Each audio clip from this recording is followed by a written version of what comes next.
আমি অনেক ধরনের না খাবারের পাগল দেখেছি, বিরিয়ানি পাগল, মোমো পাগল, ফুচকা পাগল, এরকম অনেক ধরনের খাবারের পাগল দেখেছি, কিন্তু এই আখ পাগল আমি আজ পর্যন্ত কাউকে দেখিনি।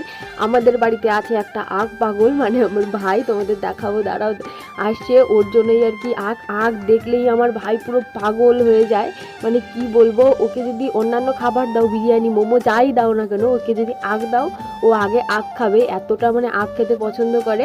তো এখান দিয়ে যাচ্ছিল আখ, তো মা বললো যে যাও আখ নিয়ে আসো, তো সেই জন্য বাবা এসছে আর আমিও এসছি পেছন পেছন দেখতে আখগুলো কেমন। আখগুলো না কেমন যেন চিকন চিকন, অতটা ভালো না, কিন্তু খেতে বেশ মিষ্টিই ছিল, মানে দেখতে একদম পছন্দ হচ্ছিল না, কিন্তু খেতে না দারুণ লেগেছিল। একদিন আমি আর আমার বর ভাইকে নিয়ে গেছিলাম বাজারে, ভাইকে বললাম ভাই চলো কি খাবার, তোমাকে চলো চপ কিনে দিবা, অন্যান্য খাবার দেখাচ্ছি। ভাই হঠাৎ করে দেখে আর কি আখের জন্য এত বায়না করেছে, না আমি আখই নেবো, বাড়ি আমাকে আখ নিয়ে যেতেই হবে।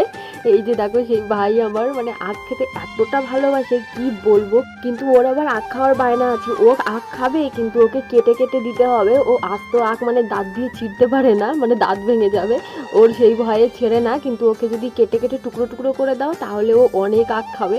তো দেখতেই পারছো মা এখন নিয়ে যাচ্ছে আমাদের মানে আখ পাগলের জন্য আখ কেনা হয়েছে আজকে, ওই খাবে সব আখ, আর কেউ খাবে না। আর এই যে দেখো আমার সিম্বা, ও বলছে যে কি নিয়ে এসেছো খাবার, আমাকে দেবে না আর কি, সেটাই বলছিল। আর এদিকে দেখো এসেই মা আর কি আখ কাটতে শুরু করে দিয়েছে ভাইয়ের জন্য। এরকম ভাবে যদি কেউ একজন আখ কেটে দেয় তাহলে কিন্তু বেশ ভালোই লাগে খেতে, কোনো কষ্ট নেই। তো চলো আজকের মতো পর্যন্তই, টাটা।